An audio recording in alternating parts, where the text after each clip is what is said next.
ఇప్పుడే కొంతమంది మాట్లాడుతూ చెప్పారు. రాజమౌళి లాంటి వ్యక్తులు కూడా మాట్లాడుతూ ఒక మాట అన్నారు. ఆయన చేయాల్సిందంతా చేశారు, మనమేం చేయాలి? ఈ సందర్భంగా ఆంధ్రప్రదేశ్లో ఉండే, తెలంగాణలో ఉండే తెలుగు వారందరికీ విజ్ఞప్తి చేస్తున్నా, మనం కోరుకునేది తెలుగు జాతికి ఆయన చేసిన సేవల కోసం ఈ వ్యవస్థ చిరస్థాయిగా ఉండాల్సిన అవసరం ఉంది. ఈ లెగసీని కంటిన్యూ చేయాల్సిన అవసరం ఉంది. అందుకే కిరణ్ గారిని, వారి కుటుంబ సభ్యులను కోరుతున్నా. అదే మరి వారి పిల్లలు ఉన్నారు ఇక్కడ. ఆయన స్థాపించిన వ్యవస్థ ఆయన కుటుంబ సభ్యులదే కాదు, 10 కోట్ల తెలుగు ప్రజానికన్నది ఆయన ప్రజల ఆస్తి.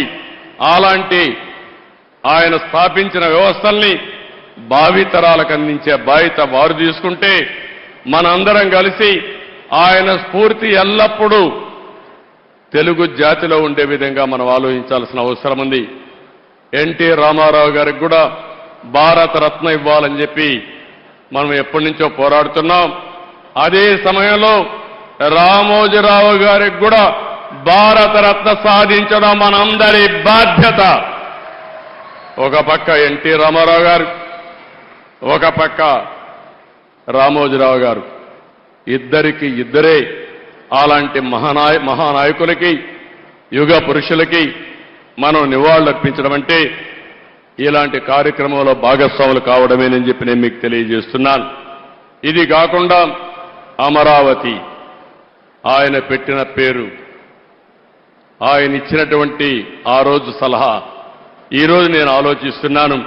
అమరావతిలో రామోజీ విజ్ఞాన్ కేంద్రంగా పెట్టి, ఢిల్లీలో విజ్ఞాన్ భవన్ ఏ విధంగా అయితే ఉందో, కాన్ఫరెన్సెస్ కానీ, రీసెర్చ్ కానీ, ప్రభుత్వం చేసే కార్యక్రమాలన్నీ అక్కడ చేసే విధంగా తప్పకుండా తగిన రీతిన ఒక మంచి కేంద్రం తయారు చేసి దానికి రామోజీరావు గారి పేరు నామకరణం చేస్తామని చెప్పి కూడా మీ అందరికీ విజ్ఞప్తి చేస్తున్నా.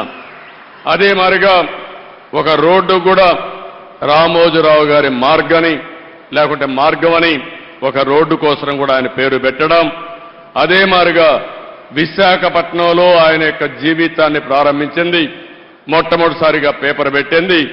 అందుకే విశాఖపట్నంలో చిత్రనగరి అని ఒక పేరు పెట్టి సినిమా షూటింగ్లు చేయడం కోసం ఇప్పుడే మిత్రుడు పవన్ కళ్యాణ్ గారితో మాట్లాడా. అక్కడ కూడా చిత్రనగర్ అని రామోజీరావు గారి పేరుతోనే పెడతాం, రామోజీ చిత్రనగర్ అని పెడతామని చెప్పి నేను మీకు తెలియజేస్తున్నా. ఇవి కొన్ని సూచనలు మాత్రం మీకు ఇస్తున్నా. ఆ మహనీయుడికి మనం నివాళులర్పించాలంటే ఆయన స్ఫూర్తిని భావితరాలకు అందించడమే. ఎంతో మంది పుడతాం, ఎంతో మంది చనిపోతాం, కానీ కొంతమంది మాత్రం చరిత్రలో ఉంటారు.